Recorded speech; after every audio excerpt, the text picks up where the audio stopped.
3 ounces, trees burning, heads bouncing. With the amount of new artists coming out each year, it's vital that they keep their business right.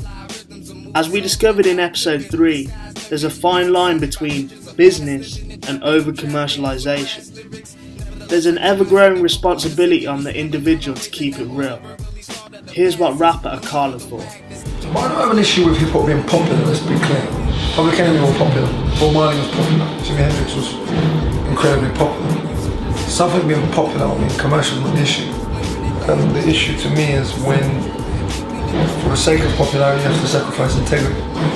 And I think hip hop, by virtue of the institutionalized white supremacy that exists in America, in the entertainment industry and in industry full stop, in the United States, by virtue of individual human beings' willingness to be prostitutes for power, hip hop has been co-opted to a certain degree and become, rather than being a voice for inner city African American communities and the oppressed and the downtrodden everywhere, it's become a voice selling stuff owned by rich white people. Is really what it's become.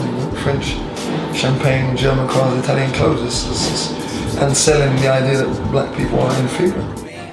I then met up with Sickness, an artist from Birmingham, and she told me the importance of the new generation to know and respect the roots of the culture. Fair enough, and I guess then, like earlier you mentioned Wu-Tang, one of your biggest influences. They are obviously one of the like most prominent groups in hip hop history. They still have an influence today. Take Drake's new record, for example. Controversy. Yeah, exactly. But would you say that it's important for the new generation that are coming up now to realise like the effect they've had and the importance of them in the culture? I think it's important for everybody coming up underneath any of the elders who, paved the way for us. I think we all have a right. We should all pay homage to these people, because without them paving the way for us, we wouldn't be able to do this. So it's like Wu-Tang will pay homage to their forefathers, if you like, who fathered the style, as they'd say, and we have to do the same thing. And I think the young guns coming up do really need to recognise the real roots and pay respect where it's due. Yeah, definitely. But at the end of the day, you just gotta go with it. It's the culture, so it's gonna evolve like anything. And I'm happy that there's so many new artists coming out. It's going in a good place. I'm glad.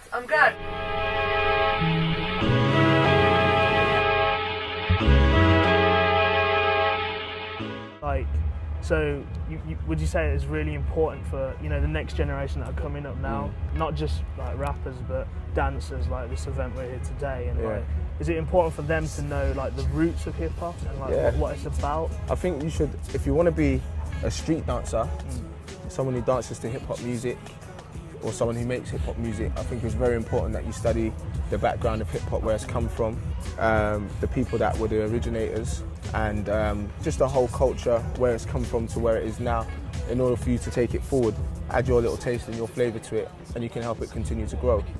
I think it's very important. It's undoubtedly an exciting time for the hip hop culture. With so many new artists coming out, there's bound to be some greats.